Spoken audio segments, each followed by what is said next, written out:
মুখটা গুয়ের মতো এবং আচরণটা গুয়ের মতো, তার জন্য ওনার নাম গুঙ্গিতা দাস জানা। তোমরা শেয়ার করো, গুঙ্গিতাকে দেখাও লাইভটা যে এসেছে। আমি ভয় পেয়ে ক্ষমা চাওয়ার মানুষ নই। হ্যাঁ, এই নাইটি পরে এসেছি। প্রথমত মানে বাবা গরম লাগতেছে, পাওয়ারফুল মোড করে দিই, এত চিল্লালে কি ঠান্ডা থাকে? হ্যাঁ, হাওয়া এসছে।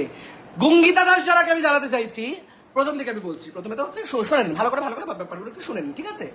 ফার্স্ট অফ অল হচ্ছে গুঙ্গিতা দাস যারা যিনি আছেন, উনি নাকি সাফাই কর্মী একজন। ওনার মতে যারা যারা জঙ্গলে ফেসবুকে ইয়ে করছে, আপনার বাবার কি, আপনার বাবার, আমি নাইটি পড়েছি, নাইটিটা আমি নিজের টাকায় কেনা, আমার বাড়ির লোকের টাকার কেনা, আমি এই নাইটি পরে দেশে বিদেশে নাচবো, আপনার কি? আপনাকে কে দায়িত্ব দিচ্ছে জঙ্গল সাফ করার? আপনার কি কে দায়িত্ব দিয়েছে আপনাকে রাশিয়ান বৌদির নামে কেস করার? উনি বগল দেখাবে না কি দেখাবে সেটা ওনার একান্ত ব্যক্তিগত ব্যাপার। আপনি কে? Who are you miss advocate Gungita Das Jana? Who are you?